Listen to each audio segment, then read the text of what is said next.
வேதத்திலிருந்து ஒரு சம்பவத்தை நான் வாசிக்கிறேன், உங்களோடு நான் சொல்ல பிரயாசப்படுகிறேன். இயேசுவானவர் எரிகோ என்னும் பட்டணத்தில் இருந்து சுவிசேஷத்தை அறிவிக்கத்தக்கதாய் பட்டணத்துக்கு பிரவேசித்துக் கொண்டிருந்தார்.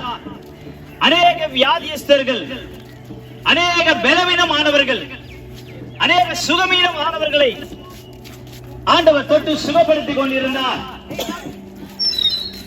அந்த வழியாய் பிரவேசிக்கும் போது எரிகோ என்ற பகுதி வழியாய் இயேசுவானவர் தன்னுடைய சீஷரோடு கூட பிரவேசித்து குருடர்களையும், பாவிகளையும், சப்பானிகளையும், முடவர்களையும் ஆண்டவராக இயேசு கிறிஸ்து சுகப்படுத்திக் கொண்டிருந்தார்.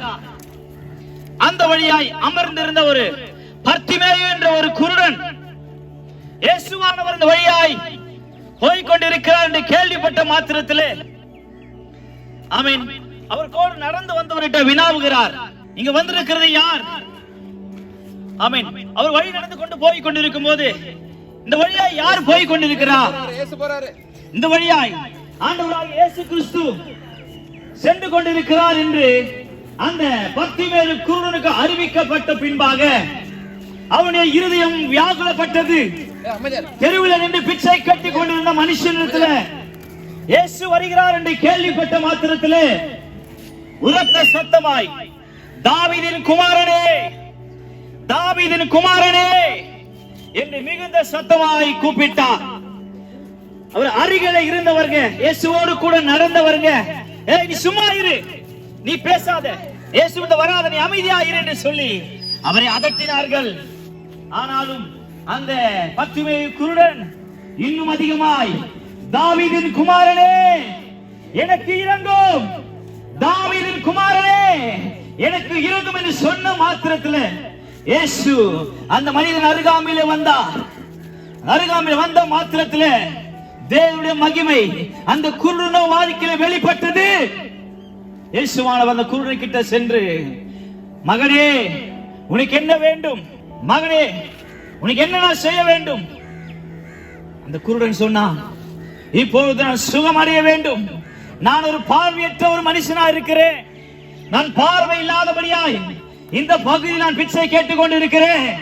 எனக்கு இப்போது சுகம் வேண்டும் என்று தேவனிடத்தில் வேண்டிக் கொண்டான். பிரியமானவர்களே, இயேசு அவருடைய கரங்களை நீட்டி, எனக்கு சித்தம் உண்டு, சுத்தமாக என்று சொல்லி அவருடைய கண்களிலே கரங்களை வைத்து கர்த்தர் சுகத்தை அளித்தார்.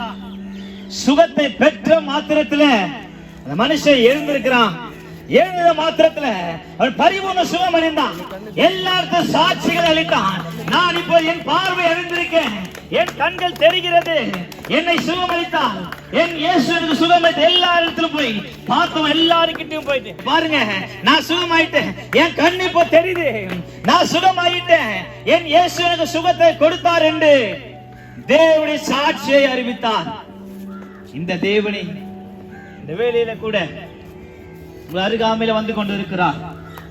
சுகத்தை தருகிற தேவன், பலவீனங்களை மாற்றுகிற தேவன், விடுதலை அளிக்கிற தேவன், சாபத்திலிருந்து விடுதலை, பாவத்திலிருந்து விடுதலை, அக்கிரமங்களிலிருந்து விடுதலை தருகிற தேவன் இப்பொழுதும் அருகாமையில நீங்க விரும்புகிற மாத்திரத்துல, இயேசுவை கூப்பிடுகிற மாத்திரத்துல, இயேசுவே எனக்கு இரங்கும் என்று சொல்லும் பொழுது இந்த தேவனுக்கு வாழ்க்கையை மாற்ற, உங்களுடைய சூழ்நிலையை மாற்ற கர்த்தர் போதுமானவராயிருக்கிறார். உங்களுடைய சுகவீனங்களை கர்த்தர் மாற்றுவார். எப்பேற்பட்ட வியாதியா இருந்தாலும் இயேசுவிடத்தில் வந்து, இயேசுவே என்னை சுகமாக்குங்க என்று சொல்லுவீர்களானால், இயேசுவை இருதயத்தின் ஆழத்திலிருந்து கூப்பிடுவீர்களானால், நிச்சயமாகவே அந்த இயேசு உங்களை விடுதலைக்கார் வல்லமையுள்ளவராயிருக்கிறார்.